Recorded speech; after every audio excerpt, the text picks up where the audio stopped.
Hello everyone, कैसे हैं आप सभी। स्वागत है आपका इस क्लास में।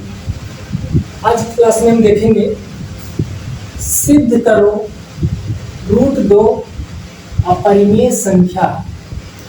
ये बताना है कि प्रूफ करना है कि √2 एक अपरिमेय संख्या है। तो ये देखते हैं कैसे हमको सिद्ध करना है इसे। तो सबसे पहले मानना पड़ेगा, क्या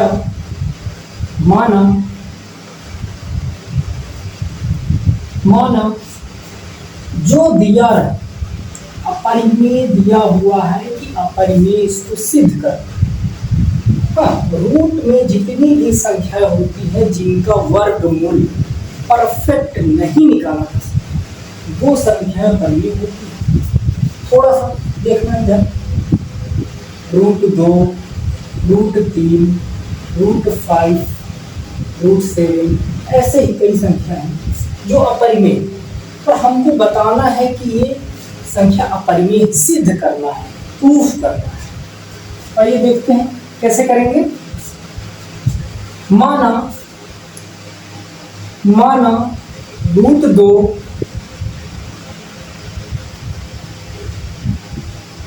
परिमेय संख्या, हम इसको मान रहे हैं। जो दिया रहेगा परिमेय दिया है तो हमको परिमेय मानकर चलना है। अगर परिमेय दिया होगा तो हमको अपरिमेय मानकर चलना है। परिमेय मान रहे हैं, अब ये ऑटोमेटिक ये अपरिमेय आ जाएगा। ठीक है, आगे देखिए, √2 बराबर, यदि √2 परिमेय संख्या है तो परिमेय संख्या क्या होती है, जिसको P/Q के रूप में लिखा जा सकता है, वही परिमेय संख्या है। तो इसको मान लेते हैं कि √2 बराबर A/B परिमेय संख्या है। √2 परिमेय संख्या है तो √2 बराबर A/B मान लिया। A और B ये है क्या, A और B ये क्या है, ये सहभाज्य संख्या है। सहभाज्य संख्या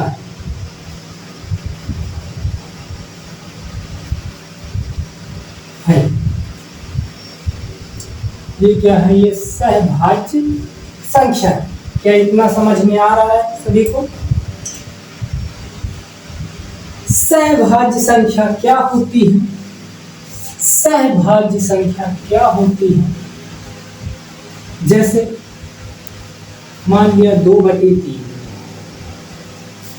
अब 2 के पहाड़े में 3 नहीं आएगा और 3 के पहाड़े में 2 नहीं आएगा, लेकिन ये 1 के पहाड़ी में जरूर आएंगे। 1 के 1, 1 दूनी 2, 1 3। ऐसे कह सकते हैं कि 2 गुणा 1 लिख सकते हैं, 3 गुणा 1 लिख सकते हैं, लेकिन 2 के पहाड़ी में 3 नहीं आएगा और 3 के पहाड़ी में 2 नहीं आएगा। इसी को कहते हैं सहभाज्य संख्या। आइए आगे देखते हैं।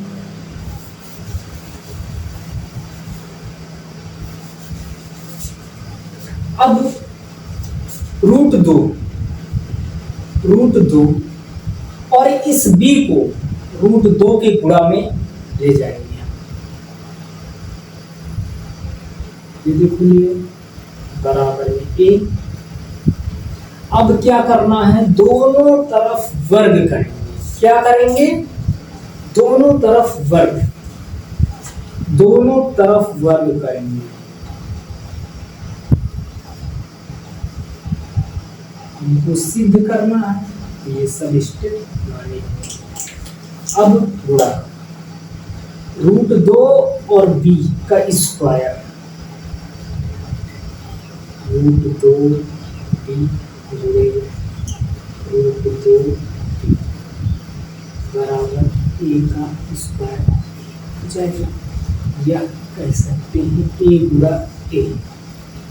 अब √2 गुणे √2 इसको लिख देते हैं कि अगर √2 दो बार लिखा हुआ है ये, और इसके एक जोड़ा बनना है। अगर √2 कोई भी संख्या रूट के अंदर दो मतलब एक जैसी हो, दो बार लिखा हुआ, जैसे √2 इसका मान आएगा 2, क्योंकि एक जोड़ा बन रहा है। अगर ये एक ही रूट के अंदर हो, एक रूट लगा दिया, 2 गुणे 2 लिख दिया, तो एक जोड़ा बन रहा है, तो बस उससे 1 2 बाहर कर लेंगे, सही हो जाएगा।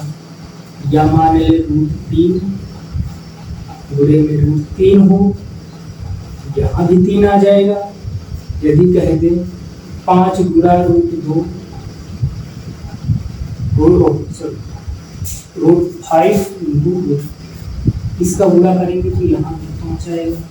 कोई भी संख्या हो, दो बार हो, दोनों में रूट हो एक जैसी, तो एक जोड़ा मिल रहा है तो उससे एक बाहर कर लेते हैं। यहाँ भी एक जोड़ा मिल रहा है तो एक बाहर कर लेंगे 5। समझे? √2 का गुणा जो रूट के अंदर होगा वही संख्या हो जाएगी। तो यहाँ पर √2 का गुणा करेंगे तो 2 आ जाएगा। b 2 बार है तो b के ऊपर घात लग जाएगी, 2 बराबर में इधर 1 ऊपर घात 2। इतना समझ में आया होगा। अब क्या करना है, इसके आगे हम ये कह सकते हैं कि जो 2 है a² को a² को पूर्णतः विभाजित करता है। जो 2 है a² को विभाजित करता है, a² को विभाजित करता है। अगर 2 a² को विभाजित करता है तो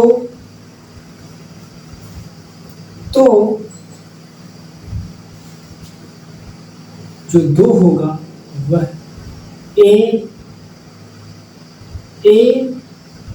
को भी विभाजित करेगा।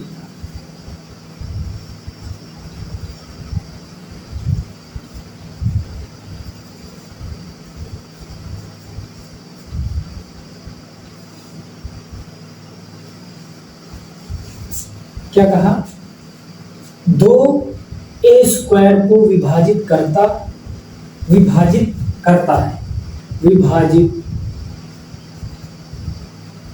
करता है, ठीक। जो 2 है इसके अगर बटा मिलाएंगे तो 2 a² को विभाजित करता है। तो अगर 2 a² को विभाजित करता है तो 2 a को भी विभाजित करेगा, ठीक।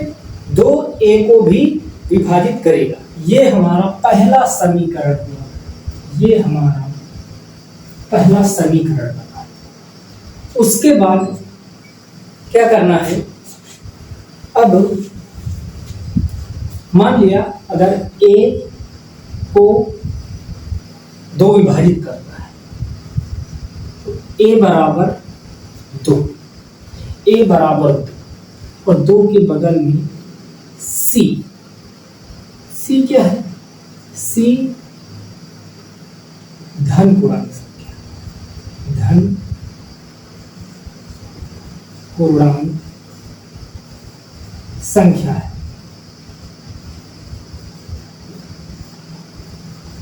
धन पूर्णांक संख्या है। अब ये c कहां से आ गया? अब ये c कहां से आ गया? आपको भी मानकर चलना है कि a बराबर 2, यानी कि 2 a को विभाजित करता है, तो 2 के बगल में हम c मान लेते हैं कि कोई धन पूर्णांक संख्या है, कोई धन पूर्णांक है। अब क्या करना है, जो a का मान है इस a में रखना है। तो उदाहरण में हम 2b को इसे 2b², ये जो a का मान है इस a के स्क्वायर में रख देंगे हम। a का मान हटाकर 2c को इसकी जगह पर रख देंगे 2c। अब इसको हम स्क्वायर लगा देंगे ऐसे। उसके बाद इसको हल करते हैं। 2b² बराबर 2 दूनी 4c²।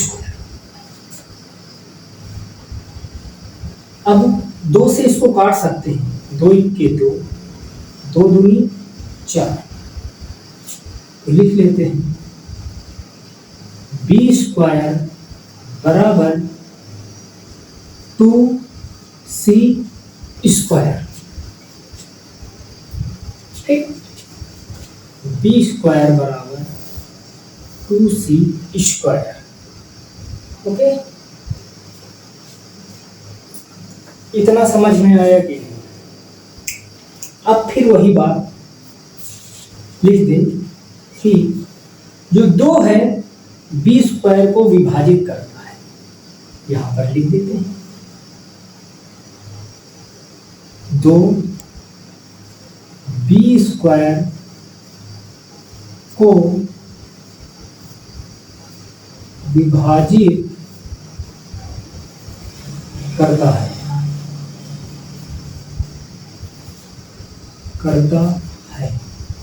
तो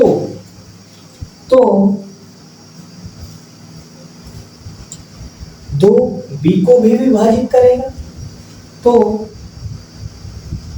2 b को भी विभाजित करेगा।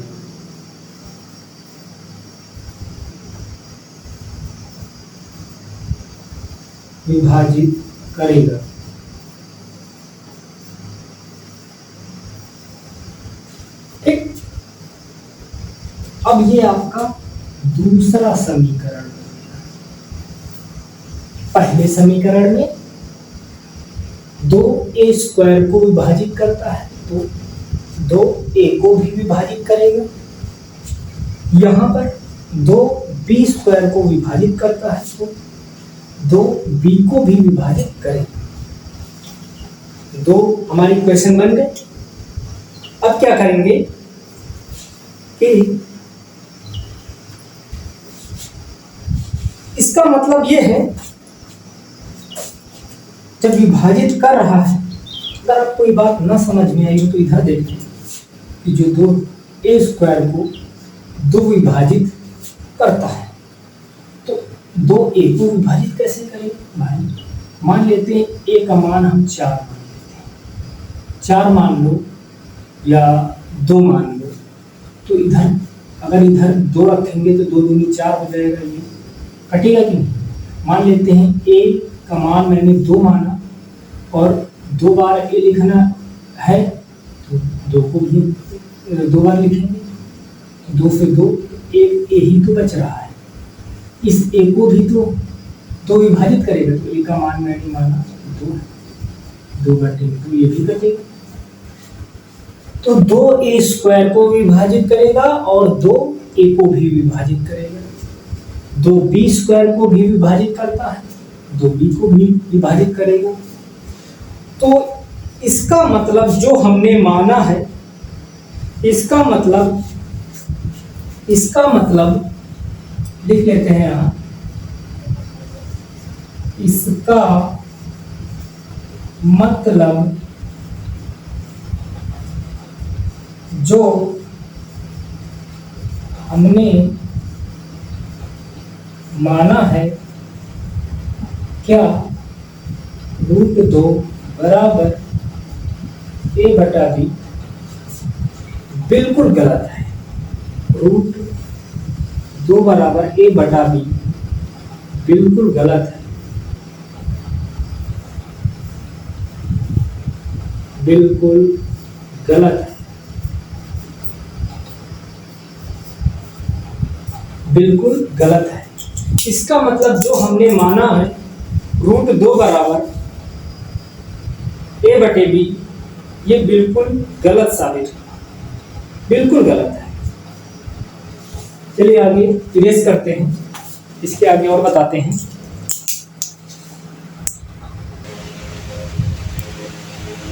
समीकरण समीकरण 1 और 2 जो मैंने माना था, समीकरण 1 व 2, समीकरण पहला और या हुआ दूसरा, समीकरण पहले और दूसरे, वह नहीं सही लग रहा तो और लिख लेते हैं। समीकरण 1 पहला और दूसरा से, समीकरण 1 और 2 से दो समीकरण 1 और 2 से, पहले और दूसरे से 2 ए और बी, ए और बी दोनों विभाजित करता है। ए और बी दोनों को विभाजित करता है।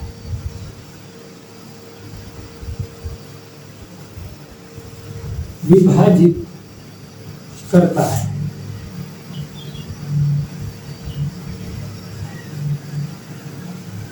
समझे कुछ?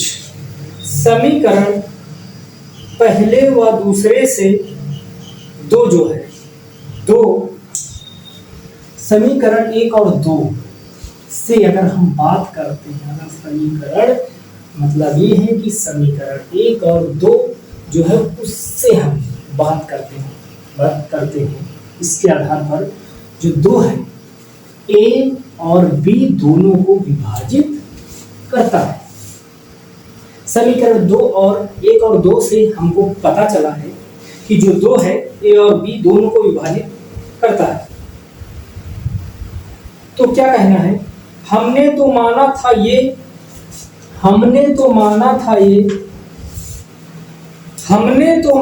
ये सहभाज्य, लेकिन ये सहभाज्य नहीं।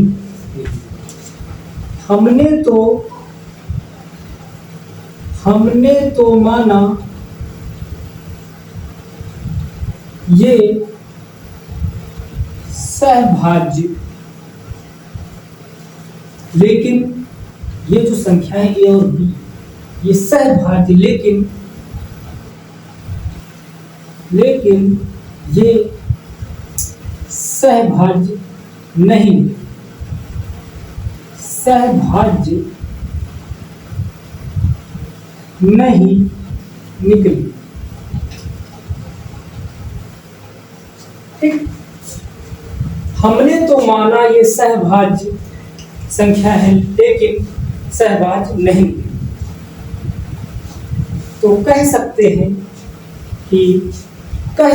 हैं कि हमारे द्वारा मानी गई अवधारणा जो हमने माना था कि √2 एक परिमेय संख्या है, वह गलत है, हमारी अवधारणा गलत है।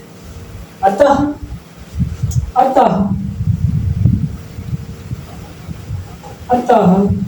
√2 एक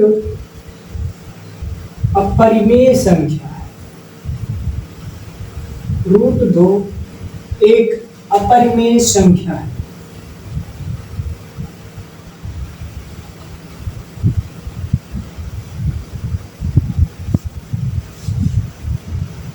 आशा करता हूँ सभी कुछ समझ में अच्छे से आया होगा।